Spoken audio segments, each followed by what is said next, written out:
All right, welcome back, guys. This is Bleav in Rams. I'm Jake Ellenbogen. He is Cameron Lynch. And today we have a special guest, former Washington football team receiver, Anthony Armstrong, who's also a co-host of the Bleav in Commanders show. He's coming on behind enemy lines to give us some intel on that team. And got spicy on there. You know, what should we what we should be prepared for? I mean, that we haven't already glossed over. So we previewed the game with him. A lot of fun. Appreciate him as always. And he said he wanted to be the next head coach for Washington football team at some point. I heard it. So I heard it. So folks out there who have a coaching spot open, if it's a Washington football team, Anthony is interested from this show. he threw his name in the hat. But you guys have no idea what we're talking about. So let's move on to Underdog Fantasy. Underdog Fantasy. You can start playing Pick'em or Weekly Fantasy for any sport today. Users will receive a 100% deposit match up to $100 if they use promo code Bleav in Rams at sign up. Start playing Pick'em and Weekly Fantasy football today with Underdog Fantasy. Underdog Fantasy. That is right, Cam. Also, just so you know, in case you didn't know or don't want to know, I don't know, but BetOnline is your number one source for all your sports betting needs this season. Get the latest odds, lines, and match reports for baseball, boxing, golf, and more. BetOnline continues to be the fastest and easiest way to place your wagers, including live betting and your favorite casino and card games available to play right from your phone. Head to the website or use your mobile device to sign up today. Get in on the action. Use our promo code Bleav to receive your 50% welcome bonus on your first deposit. BetOnline, where the game starts. And well, I think that's where the rest of this show starts. So we'll dive right in. You guys will enjoy it. It's going to be me, yours truly, as always, Cam Lynch, and Anthony Armstrong previewing the Rams and Commanders Week 15 matchup. We'll see you guys on the flip. Woo. All right, folks, welcome back. This is Bleav in Rams. I'm Jake Ellenbogen. He is Cameron Lynch, as always. And joining us is our very special guest from behind enemy lines, Anthony Armstrong, who is also the co-host of Bleav in Commanders. How you doing, my friend? Thank you so much for coming on. I'm doing good, man. I'm doing good, Jake. Cam, appreciate y'all having me. I got a little cup of coffee here. I'm ready to talk ball, so let's do this thing. Jake, why you say enemy lines, my man? Why you have to start it off so hot like that, so spicy like that? Like I think it adds a little bit to it, It's like, flavor. Oh man, this guy's got the intel. All right. I gotta turn up my take now, man. I gotta turn it up on y'all. Yeah. Crank it up. Oh man. Well, I mean, let's get started. I've been watching a lot of Commanders football this year. I mean, we do another show covering the NFL, so a lot of NFL football in general. I've been really impressed with Sam Howell. I understand some things haven't gone, extremely well. But the guy's a gunslinger. He's a young quarterback. He's playing in his first legitimate season as a starter. I want to get your thoughts, kind of going into this game, seeing what, Lamar Jackson did, seeing those miscommunications in the Rams-Ravens game. Do you feel like Sam Howell can take advantage of this secondary? I mean, Sam Howell is a talented quarterback. That's the first and foremost thing. And you're right, he is a gunslinger, and you've seen him put up countless amounts of yards. The toughest thing for him is it's hard to work when you're at 3rd and 25, right? When you're getting sacked 55, 60 times, you're working with horrible down and distance situations. But outside of that, the guy is doing what you need him to do. He's tough. He gets hit. He stands there in the pocket and will deliver the next throw. And plus, he'll drop a dime here and there, a la Matt Stafford. So I like what he's done. Obviously, you want wins to come with that, and that's going to happen. But so far, so good with what's going on in his career. And Anthony, really quick, as a receiver, you play receiver for the Washington football team. Of course, they were named something different, but when you have a quarterback, you're always on 3rd and 20. As a receiver, what's your thought process? If we're on 3rd and 20, okay, man, make sure I get to the sticks. Like, what does that look like? What goes to your mind? Man, you don't have that many plays for that down and distance first and foremost. So it's probably going to be like a deep dagger concept where they're trying to, hopefully drop a dime. But the defense knows that too. So it's just going to be a picket fence situation. Chances are they check it down and you hopefully break a tackle and get there. But outside of that, if it's 3rd and 20, I don't think I'm getting the rock, honestly, man. Unless it's a Hail Mary. They're just setting up for a punt at that point. Yeah, that's true. Looking at, one of the biggest names on this team, Terry McLaurin, obviously plays the position you played. he hasn't quite had a breakout game in a minute. You know, he hasn't had a Terry McLaurin scary Terry-esque game. How do you see him going into this one, knowing, you know, the Dolphins game was a disaster, 3 targets, no receptions. Dallas, he showed a little bit, but that game, just the game flow gets away a little bit in that one. And he hasn't had, you know, over 70 yards at the very least since New England back, you know, November 5th. So, I mean, what are your thoughts on McLaurin going into this one against the Rams? Yeah, I would love to see him get back on track, at least make somebody happy in the camp right now. I mean, with news of John Allen thinking about leaving, we want to keep Terry McLaurin happy and in Washington. So throw that guy the ball early and throw it to him often. The thing about this offense is that I feel like you almost have too many weapons, and it's meant to just run the system, and then the ball will go to whoever's open. And if that's the way it is, defenses can determine where the ball is going to go. And at this point, they're making it hard to get the ball to Terry McLaurin. He does lead the team in receptions and yards, but it's at a much slower clip than what was expected. I thought we were going to have a 1,300-yard season from Terry. And right now, we're hopeful that he gets to 1,000 to keep his streak going. Yeah, no, absolutely. And then, of course, you know, the running back who's just, I mean, Cam, I think you and I talked about it. Brian Robinson, just an inspiration, what he's gone through. He's been dealing with some hamstring issues and such. Should we expect to see Brian Robinson this week, considering the injuries and stuff? I think you need to run him out there. You know, this last 4 games is, you got to see who's on your team, who's going to be here in the future. I think he has a great spot on this team, and he brings that physicality that helps this offense thrive. You got to see Eric Bieniemy call more run plays and lean on that running back room a little bit more.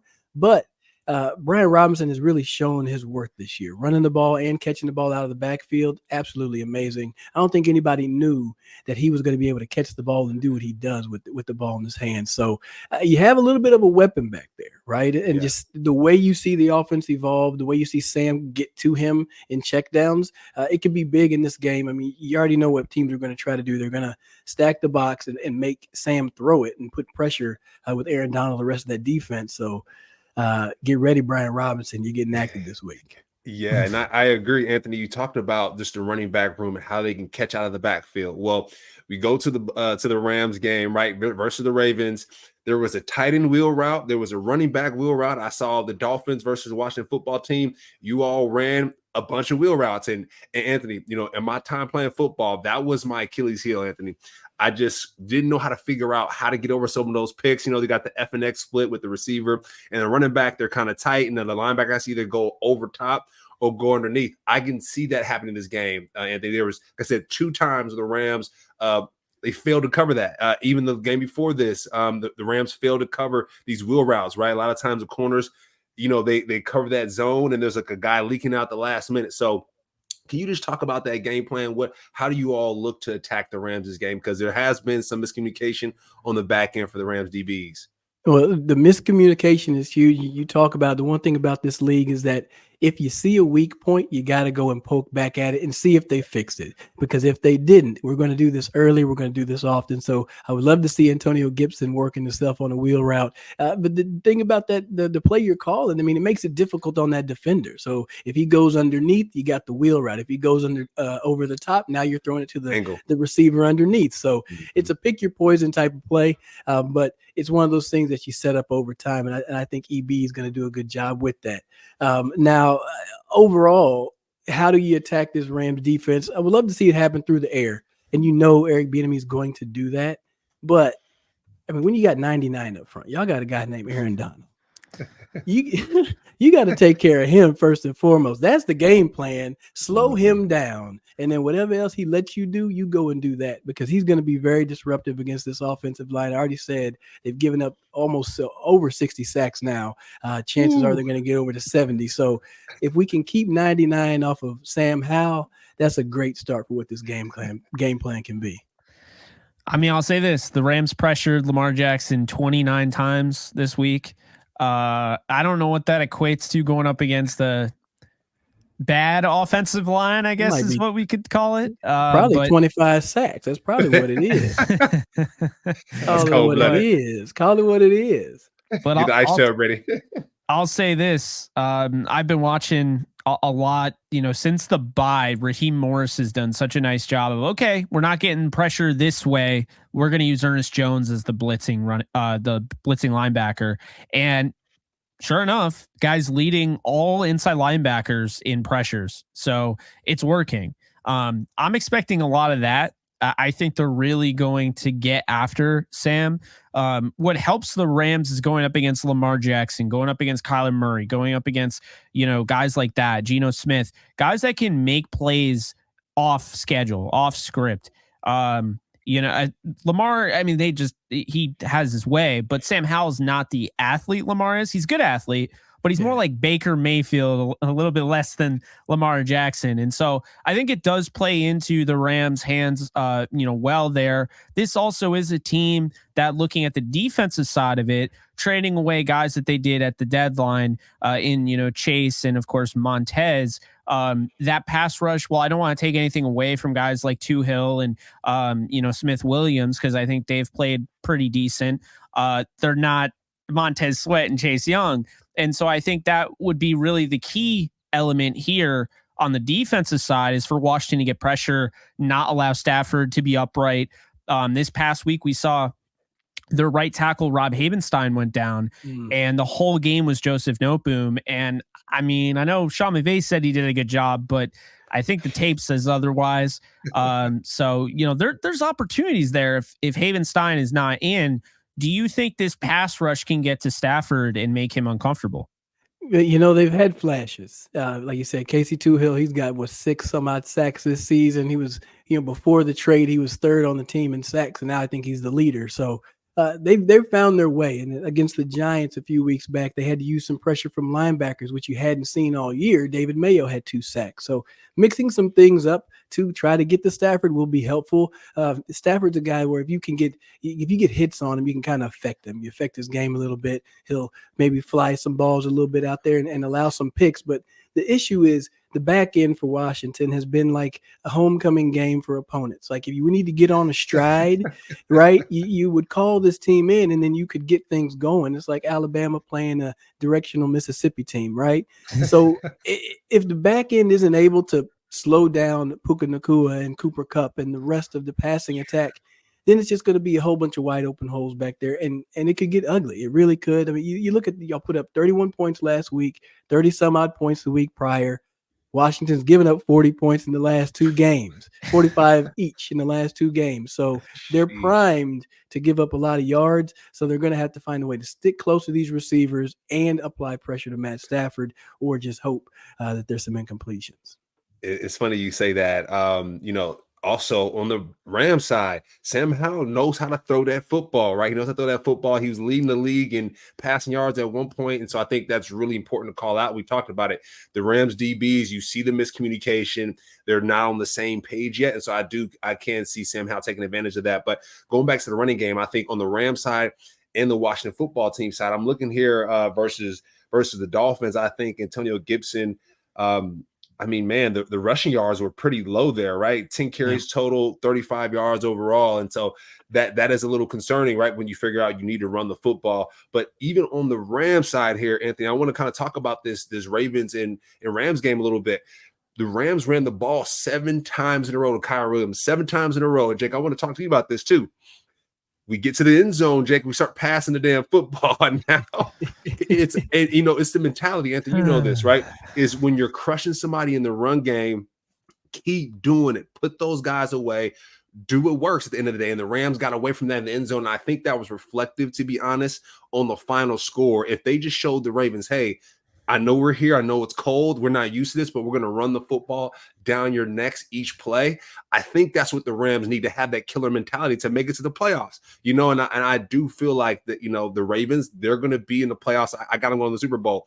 And so going up against teams like that, you got to bury them. You got to bury them. And so, Anthony, for the Washington football team, what does that look like, right? The Rams are probably kicking themselves like, damn, we should have ran the ball more. We should have ran the ball. And knowing that this football game, you might run the football a lot more in that sense. So how are you all looking to stop that, the pass and the run? What does that look like?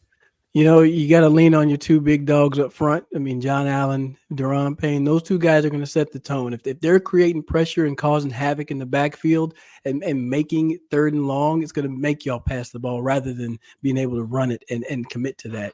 But the other part about it that I get a little worried about, because there's been a few of these reunion games for Washington, is that Sean McVay used to be up there in Washington. All right, he used to be the offensive coordinator. He started as an assistant. Hell, I know Sean. I got a picture right here with Sean McVay in that 2001 staff, where all those great head coaches in there. So he probably has a little chip on his side where he wants to, get a few extra points here and there. So honestly, I wouldn't be surprised if he doesn't try to throw the ball down close to the goal line. But that leans to me to say Washington get to that bend but don't break mentality. Last week, Tyreek Hill went crazy. I think he had 157 yards on 2 catches. Outside of that, they shut him down, but he had 157 on 2 catches and 2 tubs. So if you can limit that type of production and maybe make LA drive down the field and shorten the field by getting into the red zone, it plays to your strengths, and you can hopefully come away with some plays down there holding the field goals rather than touchdowns. So I got to ask you, because I don't really understand why this Washington team is so bad in the secondary. They have some talent. I mean, I praised Cameron Curl at length before the season started. I know he's more of a run supportive safety and not necessarily a cover guy, but he's not a bad cover safety, at least based on what I've seen. Percy Butler, I was very big on coming out of the draft. And then Benjamin St. Juste, I've seen some of, what he can do on film. I think he plays really well. He's really developed. And then, you have a veteran in Kendall Fuller, and you draft Emmanuel Forbes, who was my guy in the draft. And it's like, what's going on here? I mean, I've seen Emmanuel Forbes. He's just not getting it. I think it's also one of the hardest positions to play as a rookie. So I'm not trying to say that's not, but it just seems like this team should be better in the back end of the secondary. I'm with you. I think I was grading them today with Brian Murphy on our show on Bleav in Commanders. I gave them a D. I think that they really just haven't played well at all. Kendall Fuller's had a good season. He's had a good season. You don't hear his name often because he's generally over there locking up and doing his job. It's the other young guys that have been hurting the team right now. St. Juste is he's learning that position. He has the tools. He's big. He's physical. He can run pretty well, but he gets a little handsy. And so when you're going against these crafty receivers in Nakua and Cooper Kupp, I'm getting a little worried about these pass interference calls. Is this going to extend plays? Are you giving free plays away by these things happening? And now with Forbes, for what it's worth, he had a murderer's row of receivers come through. I mean, the guy had Stephon Diggs, he had AJ Brown, he had DJ Moore. Yes, welcome to the league. Now, number one, I love the fact that he's like, I'll go up there and take that challenge. But Cam, as you know, you have to quickly learn these lessons. Like if you slip out of your break, do not go for the ball now. Just go for the tackle. You have to start playing that much better because everybody is better. This ain't just the SEC. This is like the SEC times 10, times 20. Yeah. That's what the league is.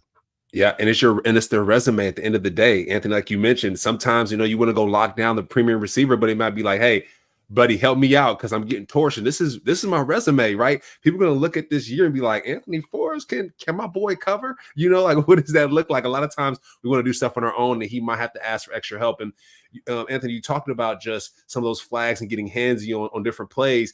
I thought about Tutu Atwell when I was watching Tyreek Hill. I know Tutu got banged up a little bit last game, but I was thinking of Tutu run down there, draw a flag, get us down there on the 10-yard line, and let's run the football in, not necessarily pass it all the time. But I can see that happening where the Rams getting down the field in that sense. And Anthony, I want to ask you, when it comes to this Washington football team, who's the X factor in your mind? What does that look like for you? Who is that one player that's like, ooh, no one's really paying attention to, but this is the guy? And we have some guys for the Rams as well that are emerging that we want to talk about from this last Ravens game. But who are those X factors for you in the Washington football team? Man, on that offensive side, I feel like it changes from week to week. You're expecting somebody to jump out with a big game, and the guy that I'm waiting on, I'm still holding out for is Jahan Dotson. Because the way that he runs his routes, his run after catch, the guy is absolutely special. It's electric, and it's a part of this offense that we're missing. You're missing the ability to just throw it to somebody and let him go do his thing. like I said earlier, you're 3rd and 15. You don't got many plays for that, right? And everybody just waits till you throw it, and then they converge on the receiver and tackle him. So if Jahan can get rolling, I think that can help other things happen in this offense and get some people loosened up and get them open.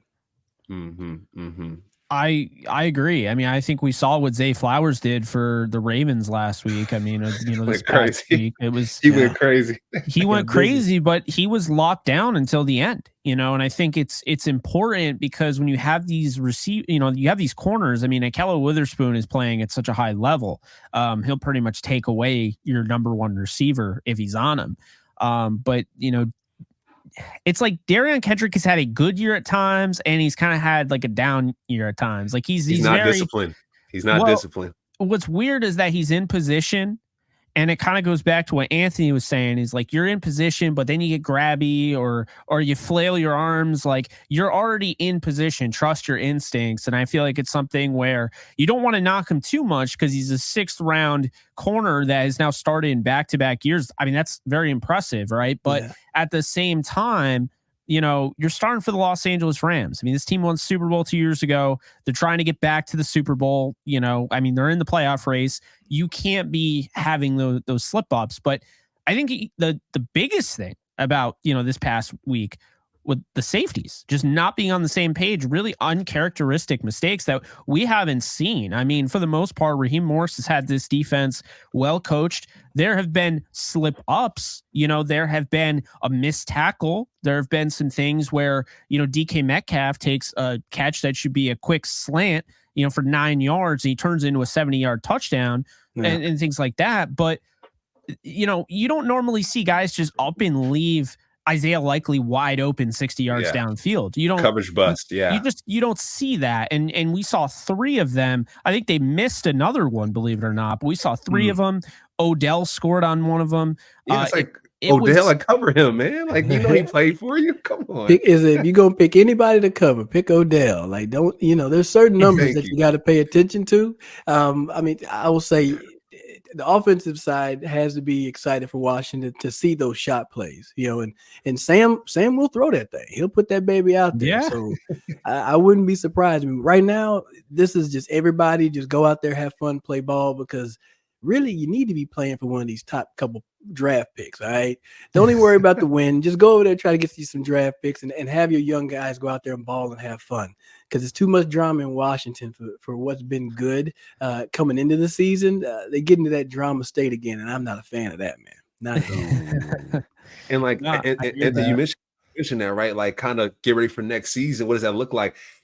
I was undrafted, you know what I mean? And so for me, I was like, I couldn't afford for that. I got to go out there and play every day. And so, Anthony, I know you mentioned now that we're not playing football anymore, we're kind of on the outside looking in. Hey, guys, do this. But can you take us into that player's mentality for a Washington football team? Like, for some of those guys, they gotta play well because they don't know what their next team is gonna be. So can you just walk us through that a little bit? No, yeah, absolutely. I mean, you understand that Ron Rivera is likely headed out as head coach, and probably a lot of those coaches and maybe some front office people as well. So there's going to be a whole entire new regime. And when I go back to my time when I was there, I got there as a practice squad player.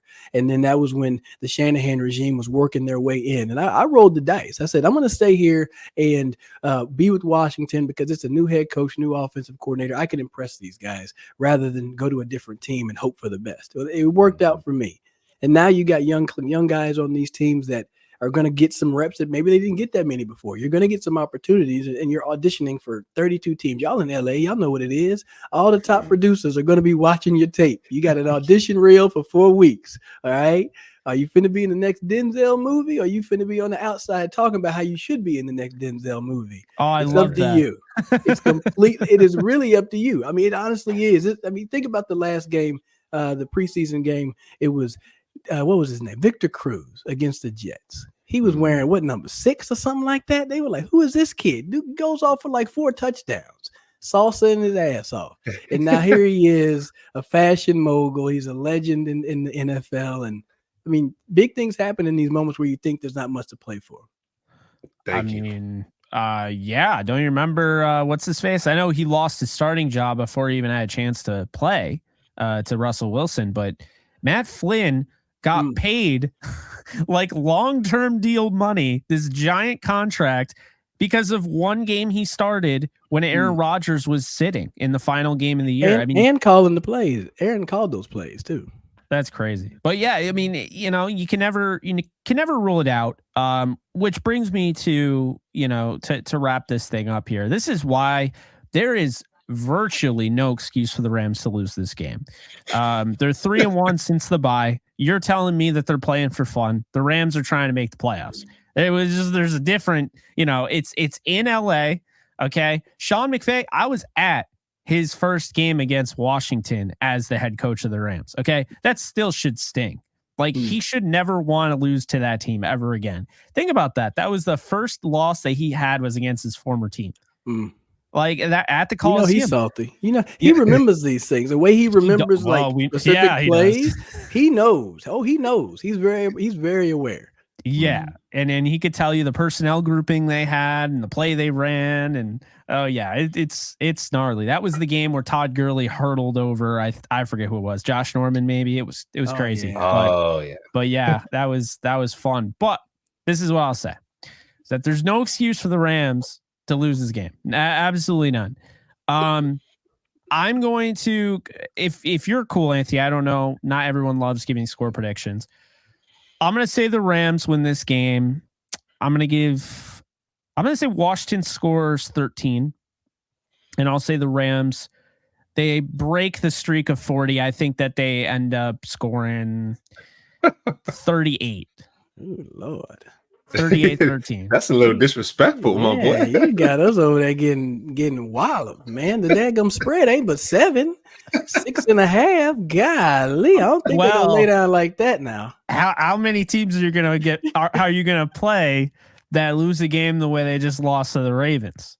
Hey, I get that. I know that Rams coming off of a tough one. Hey, talk your smack, Anthony. Talk your smack, Anthony. Talk your smack. You're not gonna drag this team. You're not gonna drag Washington that bad, okay?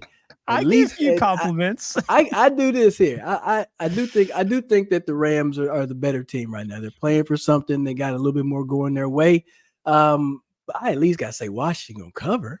They can cover. You can go. You can call. What you have? 36 or something? What you have? I went 38-13. Okay, fine. 38-33. All right, we have a shootout. Sam Howell versus Matt Stafford is going down in LA, but unfortunately, I think the Commanders come up a little short. Yeah, and I'll jump in with mine. Like you mentioned, if the Rams run this football, Anthony, it could be a long day. If they run the football like they should, it could be a long day. And I want to talk about our 2 X factors. Dennis Allen playing tight end, stepped in and done a great job. I think that's something that we need to talk about. And then our guy, then we have another one as well. We got a great receiver. DeMarcus Robinson that y'all should look out for. I think they're gonna show up on this tape. So for this game, I got the. I'm not gonna be disrespectful in here, Anthony. I'm gonna say Rams 33 on this one, and then I'm gonna go to Washington football team 27. That's what I'm gonna call for this one. I'm not going to be too disrespectful, but I do think the Rams are going to come away with this one. And it's funny, too, Anthony. We talked about it last week. We said that the Rams were going to lose to the Ravens. And now we're watching that game, Anthony. I was like, oh, snap. Are we going to have to come on today and say we were wrong for saying that the Rams were going to lose to the Ravens, who we think are going to be in the Super Bowl? But we were right, thankfully, for this one. Hopefully we're right for this one as well. And I do think it's going to be a good matchup with Sean McVay going against his old team. It really will. It really will. I mean, all in all, it comes down to the guys on the field, and Eric Bieniemy can call some plays. And if it gets to be a shootout, that gets to be pretty exciting. That's what's going to give Washington the best bet, because they're not going to commit to the run. They're not going to do that. It's just not in his MO. It's not in his repertoire right now, speaking French.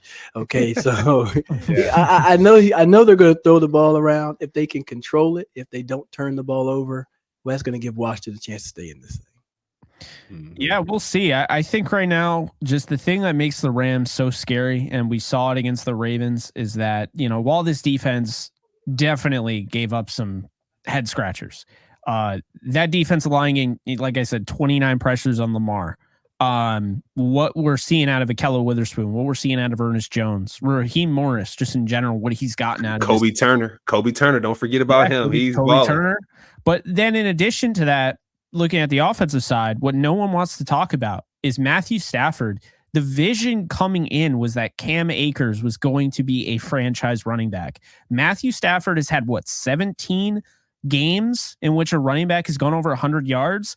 Kyron Williams, my friend Blaine Grisack, Turf Show Times, gave me this info. Kyron Williams has the all-time thing there for most 100-yard games with Matthew Stafford. That's saying a lot. The guy is brand new for the most part. So, I think now Stafford's able to play a little bit more just like, I guess, a less Superman where I have to put the teep on my back. And now it's starting to really resemble what the Rams' vision was going into 2021 to 2022 season when they got Matthew Stafford, thinking, Cam Akers isn't going to tear his Achilles. Darrell Henderson is going to stay healthy and they're not going to have to trade for Sony Michel and all that stuff happens. And it's like, so I think it's really allowed some guys to flourish. I think that's why DeMarcus Robinson has come on strong, but we'll see. It should be a very interesting game because it's a team that has an equalizer at quarterback. I know I said 38-13, but I'll tell you, the way football goes, man, you have a turnover, you have a pick six, something like that. I mean, everyone turned off that game. Maybe not everybody, but a lot of people turned off that game last night, with the Dolphins. It's like, oh, it's over. They're not coming back. The Titans are done. Titans came back and won. Same thing as last year. Joe Flacco goes down the field, does the same exact thing, scores 14 points in the last 2 minutes to beat Cleveland on the road last year, week 2. The league is so unpredictable, and it's why, even though the Rams, they need to win this game. They need to win the next 3 at the very least, and they should. This is why we have to go and we have to actually watch it happen because you just never know. Shout out to Herm Edwards, man. This is why we play the game, right? This is it. You have to show up, you have to execute. Yesterday, everybody had Miami circled. And that fell out. Everybody had Green Bay circled, and Tommy Cutlets had other plans, man. He had other plans. You see that jacket he came out there, and that boy had a pink Old Navy fleece on, man. That boy was fly coming out there. I see you. I see you, young Tommy Cutlets. Yeah. Oh, man. Well, hey, Anthony, it's been a lot of fun. You guys, it's been a lot of fun. Appreciate you guys tuning in as always. You can follow me at JK Bogan. You can follow Cam at Cameron Lynch 50. And Anthony, where can they follow all of your great stuff? Follow me at Rated Armstrong. That's what it is. At Rated Armstrong. I love that. Yeah. That's great. That's all I got. Cam, what do you got? Any last final thoughts? Man, to be honest, Anthony, I know we got to run here, but I'm curious about the future of the Washington football team. If you had any coaches in mind that you would hope to lead that team, not saying that riverboat runs, I don't want to get them out there right away, but I'm just curious, like really quick, any thoughts of like a dream coach? Is it Bieniemy? What does that look like for you all? I thought it was Bieniemy, but with the rumblings of people not being too happy with him, I don't know if they're going to be able to let him stay there on any role other than a promotion to head coach. So who is that head coach? I'm not sure. I think it's more about who you can throw into that locker room. They need a vocal leader. They need a Bobby Wagner. They need somebody that's going to dictate how that defense runs and make sure that the standard stays high, because it hasn't happened in a long time since London Fletcher left. They need to make sure they find that guy this offseason. Rams legend, London Fletcher. Maybe they need a Bill Belichick. That's what you just said. Essentially. I didn't say that. I did not say that. You didn't say a vocal leader coming back. No, he needs to be on the field. It needs to be somebody that's going to hold this team accountable. Oh, okay. You know what I mean? They're going to be able to walk in there and say, this is not good enough. We need to raise our standard. That needs to happen from inside the locker room at some point in time. It can't always come from the coaches, though. You know what I mean? That's true. Yeah. And they'll have an opportunity. There are guys in the draft. that can be culture changers. Obviously, they'll have a decent pick. And then, free agency, there's always guys. I think Wagner signed a 1-year deal. So you might be onto something there. Levante David. They got money to blow. They got money to blow. They got about $90 million in cap space. So that's a lot of cap space. Yeah, I guess if they need a coach, I'll throw my name in the hat. So let it be known here. I throw my name in the hat for the head coaching position in Washington. Oh wow, yeah. Man! I'd have to root for Washington, man. That'd be cool. That'd be really cool. You threw your name in the hat, and then all of a sudden, Adam Schefter's like, yeah, Anthony Armstrong is the head coach of the Washington Commanders now. Hey, why not you? Why not me? Why not? That part. All right. Well, we're going to end this thing. Appreciate you guys tuning in as always. And we'll see you guys in the next one. Later, folks.